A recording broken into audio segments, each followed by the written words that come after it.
குறைந்த விலை நிறைந்த தரம் தங்கள் தேவைகள் அனைத்தும் ஒரே இடத்தில் ஜெயச்சந்திரன்.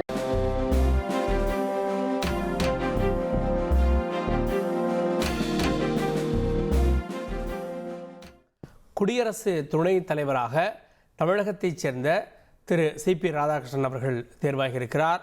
பாரதிய ஜனதா கட்சியினுடைய பல முக்கிய பொறுப்புகளில் இருந்தவர். தேசிய கயிறு வாரியத்தினுடைய தலைவராகவும் அவர் பதவி வகித்திருக்கிறார். இந்த சூழலில் எம்பியாகவும் அவர் இருந்திருக்கிறார். வாஜ்பாய் அரசில் எம்பியாக அவர் பணியாற்றியிருக்கிறார். 3 மாநிலங்களுக்கு ஒரே நேரத்தில் கவர்னராக அவர் பணியாற்றியிருக்கிறார். இந்த சூழலில் தான் அவருக்கு குடியரசு துணைத் தலைவர் தேர்தலில் போட்டியிடக்கூடிய வாய்ப்பை பாஜக வழங்கியது. என்டிஏவினுடைய வேட்பாளராக அவர் களமிறங்கினார். இப்போது அவர் 452 வாக்களை பெற்றிருக்கிறார். தொடர்ந்து நம்முடைய பத்திரிகையாளர் திரு கோட்டீஸ்வரன் இணைந்திருக்கிறார். கோட்டீஸ்வரன், இந்த வெற்றி அப்படின்றது திரு சிபிஆருடைய வெற்றி கணிக்கப்பட்டது. ஆனால் 420 இடங்கள் 420 நம்பர் கிடைக்கும்னு எதிர்பார்த்த இடத்துல 450 கிடைச்சிருக்கு. இது சிபிஆருக்கு கிடைச்சிருக்கக்கூடிய இண்டிவிஜுவல் நம்பர்னு பார்க்கணுமா, இல்லை என்டிஏவுக்கே பலம் அதிகரிச்சிருக்கா? இல்ல, என்டிஏக்குலாம் பலம் அதிகரிக்கலைங்க. இது அந்த என்டிஏ கட்சியில இருக்கிறவங்க மாத்தி நிறைய பேர் ஓட்டு போட்டுருக்காங்க. அதாவது பொதுவா என்ன பேசப்பட்டதுன்னா, காலையில கூட ஒருவேளை சிபிஆருக்கு சுதர்சனுக்கு அதிகமான ஓட்டு கிடைக்குமா, கிராஸ் ஓட்டிங் இந்த சைட்ல இருந்து போங்கன்னா, அப்ப கூட காலையில நான் சொன்னேன் அதற்கு வாய்ப்பு கிடையாது. எப்பவுமே பிஜேபி இந்த மாதிரி கிராஸ் ஓட்டிங் அந்த மாதிரி விஷயத்துல அவங்க கூட தான் ஓட்டு இது மாதிரி பண்ணிருக்கிறாங்க. அவங்களோட எண்ணிக்கையை தாண்டி காங்கிரஸ் கட்சி, காங்கிரஸ் கூட்டணி இருக்கவங்க இந்த மாதிரி நிறைய இடத்துல இமாச்சலத்துல போட்டிருக்கிறாங்க. மேயர் எலெக்ஷன் இந்த மாதிரிலாம் ஆயிருக்குன்றத காலையிலேயே நான் சொல்லியிருந்தேன். அதனால இது சிபிஆருக்கு எதிர்பார்த்ததை விட கொஞ்சம் கூடுதல். சிபிஆருக்கு கிடைத்த ஓட்டு கிடையாது. என்டிஏல இருக்கக்கூடிய பாஜக ஒரு சிலர்கிட்ட பேசி அழைச்சி சொல்லியிருப்பாங்க. அதன் அடிப்படையில் அவங்க மாதிரி கட்சி மாறி ஓட்டி போட்டிருக்காங்க. இப்போ தமிழர் ஒருவர் துணை ஜனாதிபதியாக இருக்கிறார். இதனால தமிழகத்திற்கு கிடைக்கக்கூடிய, குறிப்பாக மாநிலங்களவையில் கிடைக்கக்கூடிய இந்த பிரதிநிதித்துவம் எப்படி இருக்கும்? இல்ல, அதெல்லாம் எதுவுமே மாற்றம் இருக்காதுங்க. வர வேண்டிய பணம் தமிழகத்துக்கு ஓரளவுக்கு கம்மியா தான் வந்துகிட்டு இருக்கு. அதே நிலை தான் திருப்பி தொடரும். ஏன்னா மத்திய அரசு தமிழகத்தை வஞ்சிக்கிறதுன்றது இன்னைக்கு புதுசு கிடையாது. இந்த பிரச்சனை ரொம்ப நாளா இருக்கு. தமிழகத்துல மக்கள் பாத்தீங்கன்னா வரிச்சுமை அதிகமா கட்டுறாங்க. சுங்கவரி சாலைகள்ல போட்டுட்டு இங்க மக்கள் கிட்ட சுங்கவரி வாங்குறது, மற்ற வரி வசூல் வாங்குறது, வண்டிங்களுக்கு இந்த மாதிரி கட்டணம் எல்லாமே தமிழகத்துலதான் அதிகம்.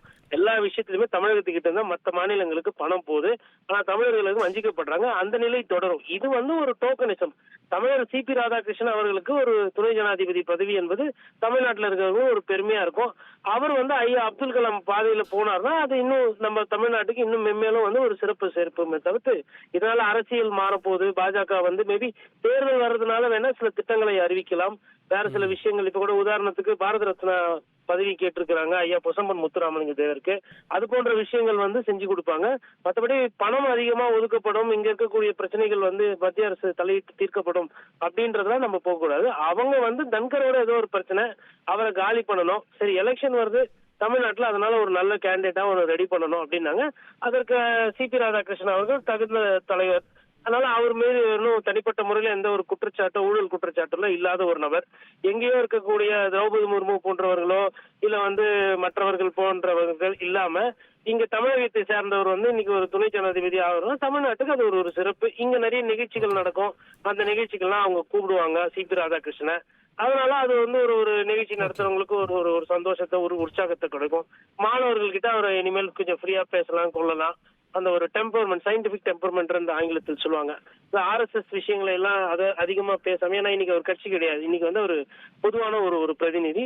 அதனால அந்த மாதிரி ஐயா அப்துல் கலாம் எப்படி மாணவர்கள் எல்லாம் போய் சந்திச்சு விஞ்ஞானத்தை படிங்க, நானோ டெக்னாலஜி படிங்க, பிசிக்ஸ்னா என்ன, பயாலஜினா என்ன, கணிதம் எப்படி போடணும், ராக்கெட் என்ன பண்ணும், அந்த மாதிரி இந்த அளவுக்கு இவர் பண்ண முடியுமான்னு தெரியல. அட்லீஸ்ட் மாணவர்கள் கிட்ட போயிட்டு அடுத்த தலைமுறை ஒழுக்கமாகவும் நல்ல ஒரு அரசியல் புரிதலோடு வரணும். அந்த விஷயத்துல அவர் கொஞ்சம் போக்கஸ் பண்ணனா மேக்சிமம் நம்ம அவர்கிட்ட அதுதான் எதிர்பார்க்க முடியும்.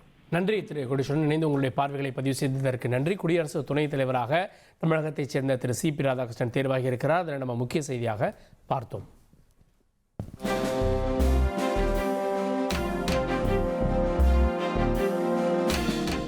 குறைந்த விலை நிறைந்த தரம் தங்கள் தேவைகள் அனைத்தும் ஒரே இடத்தில் ஜெயச்சந்திரன்.